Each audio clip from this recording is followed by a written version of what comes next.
Salut à tous les amis, j'espère que vous allez bien. On se retrouve ce vendredi 3 avril pour une nouvelle vidéo. Dans cette vidéo, on va parler d'une exclue que j'ai pu sortir hier dans l'après-midi. On va en parler, elle concerne Alessandro Bastoni, le Barça. On va aussi parler évidemment de Christensen, de pas mal d'informations mercato, du match contre l'Atleti qui aura lieu ce week-end. Avec qui est-ce qu'il y aura des retours de blessures? Qui sera titulaire sur le côté droit? Bref, il y a beaucoup d'informations qu'on va évoquer dans cette vidéo. Je le rappelle, n'hésitez pas à donner un petit like, à commenter, à partager, à booster la vidéo si vous voulez me soutenir. Si vous voulez encore plus me soutenir, vous avez l'opportunité de pouvoir vous abonner sur Twitch en devenant également un sub sur Twitter. Tout ça pour avoir des informations en avance. D'ailleurs, hier, on va en parler. J'ai pu sortir une information en exclu en avance que je vais vous confirmer aujourd'hui en vidéo. Alors on y va, on débute sans plus attendre. On va commencer par le sujet qui vous intéresse, je pense, le plus. C'est Bastoni. Alors hier, aux alentours de midi 13h, j'ai eu une information concernant Bastoni. J'ai pu la confirmer avec plusieurs sources. Et ensuite, dans l'après-midi, je l'ai tweeté pour tous ceux qui sont souscripteurs sur Twitch, mais également sur Twitter. Donc j'ai confirmé l'info sur Bastoni. J'explique que Bastoni a donné son accord de principe pour rejoindre le FC Barcelone. L'agent donc du joueur a un accord également au niveau contractuel et tout ce qui est par rapport, on va dire, aux commissions qu'il pourrait recevoir. Il y a un accord à ce niveau-là, au niveau économique. Donc des discussions entre les parties qui ont donc été plutôt bonnes, plutôt positives. Maintenant, ce qu'il manque, c'est simple, c'est l'accord entre l'Inter et le Barça. Alors évidemment, ces discussions entre club à club n'ont pas encore eu lieu, mais les discussions entre l'agent et le Barça, eh bien pour les débuter, il y a eu un accord quand même de l'Inter qui a accepté que le Barça discute avec l'agent du joueur. Et évidemment, parce que c'est dans la règle FIFA. Tu ne peux pas, en théorie, même si plein de clubs ne respectent cette règle, tu ne peux pas normalement discuter avec l'agent d'un joueur en pleine saison. Donc pour cela, le Barça a respecté une certaine procédure en demandant au club propriétaire des droits du joueur de pouvoir discuter avec l'agent. L'Inter a accepté, ce qui démontre que l'Inter n'est pas si fermé à ce qu'on peut dire. Et donc, cette discussion entre agent et le Barça, elle a lieu déjà un bout de temps. Déjà, en novembre, j'avais sorti l'info que l'agent de Bastoni proposait le joueur un petit peu partout, que le joueur était convaincu qu'il allait partir l'été prochain. Bref, quelque chose que aujourd'hui prend beaucoup de sens. Ensuite, je vous ai parlé plusieurs fois des réunions entre l'agent et le Barça. Et là, ce que je peux ajouter, c'est qu'il y a un accord total entre le joueur, l'agent et le Barça. Maintenant, ce qu'il manque, je vous l'ai dit, c'est l'accord entre l'Inter et le Barça. Alors, les négociations, selon Gianluigi Longari, journaliste italien, normalement, ces négociations club à club devraient débuter d'ici quelques semaines. Il dit même que peut-être la semaine prochaine, elles débuteront. Alors perso, j'ai pas d'infos en ce sens, mais ça va dans le sens également de la confirmation de mon info donnée hier après-midi. Matteo Moretto, journaliste proche de Fabrizio Romano, hier dans la nuit, aux alentours de 23h minuit, il a confirmé l'information que j'ai pu donner concernant Bastoni en disant qu'effectivement, Bastoni a donné son accord au Barça. Ils sont même convaincus qu'un deal peut se jouer aux alentours de 60 millions d'euros plus bonus. Alors, du côté du prix, c'est une grosse inconnue parce qu'on sait que l'Inter veut beaucoup d'argent, logique, mais le joueur est dans une situation compliquée avec ce qui se passe avec la Coupe du Monde où l'Italie ne va pas participer, avec un Bastoni qui a pris un rouge, avec ce qui se passe également Inter, Juventus, Kalulu, tout ce qui s'était passé pour Bastoni où il se fait critiquer, siffler partout en Italie. Donc au niveau perso, le joueur est quand même assez affecté. Ça, c'est important. Autre élément, eh bien, il reste 2 ans de contrat. Donc c'est soit cette année ou jamais pour prendre beaucoup d'argent du côté de l'Inter pour Bastoni. Sachant que Bastoni estime que l'Inter a son chemin là-bas.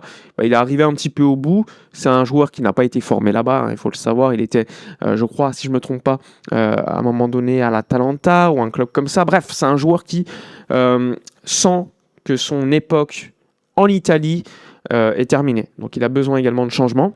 Il y a sa famille qui s'est fait menacer de mort, il faut le savoir. Il y a beaucoup d'éléments à prendre en compte. Et ça aussi, ça joue dans cette volonté de changer d'air.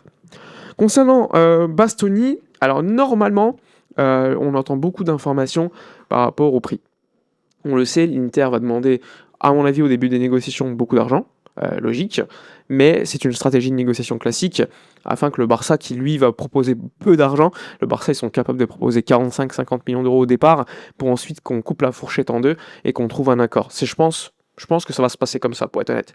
Alors personnellement, de mon avis, je suis plutôt optimiste. Je pense que le deal va se faire. Maintenant, à voir quand. Et surtout, on verra si le deal va se faire vraiment, parce que dans le mercato, tout peut arriver, tout peut aller vite.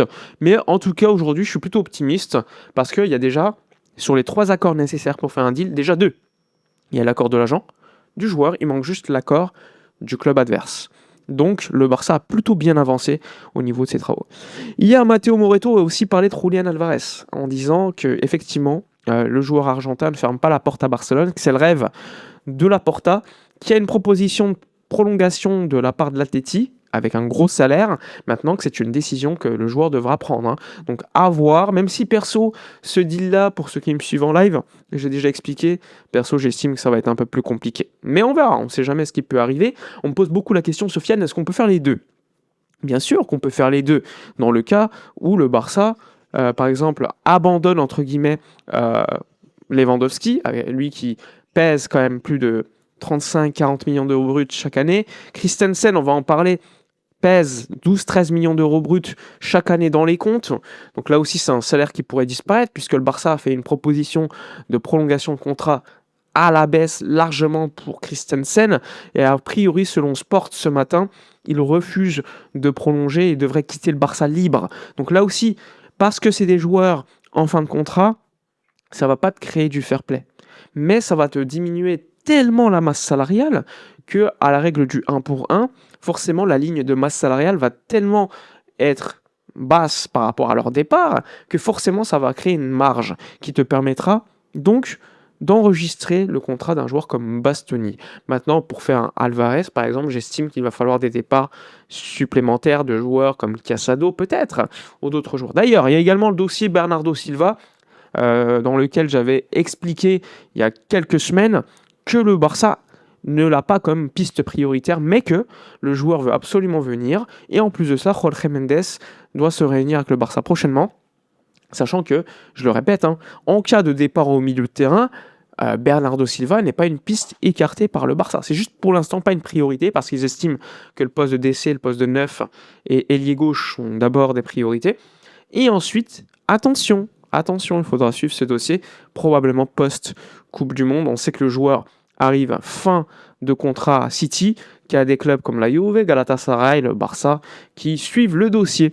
Même si je l'ai dit, c'est pas une priorité pour le club, ça pourrait finalement devenir une nouvelle signature en cas de départ au milieu de terrain. Bref, voilà pour l'actu, on va dire mercato. Concernant les retours de blessures, a priori, Eric Garcia devrait être titularisé ce week-end sur le côté droit comme latéral droit pour accompagner Lamine contre l'Atleti au Rayader Metropolitano. Match compliqué, vous le savez. L'Atleti sans Johnny Cardozo, sans probablement également Barrios ou encore le petit Mendoza. À voir si Sorloth sera présent. Normalement, il devrait être présent, mais je ne sais pas s'il sera titu suite à le coup reçu à la tête par le joueur norvégien. Bref, ça va être un match ultra compliqué et un match hyper important pour la Liga. La Liga se gagne dans des matchs compliqués à l'extérieur contre une équipe comme l'Atlético qui n'a plus rien à jouer sur la scène, on va dire, pas nationale parce qu'il y a la Copa, mais au niveau de la Liga. Voilà pour toute l'actu. N'hésitez pas, ce soir, peut-être un live sur Twitch, YouTube, n'hésitez pas à être présent. Je vous souhaite en tout cas une bonne journée à vous. Profitez des vôtres et nous on se retrouve à la prochaine. Ciao.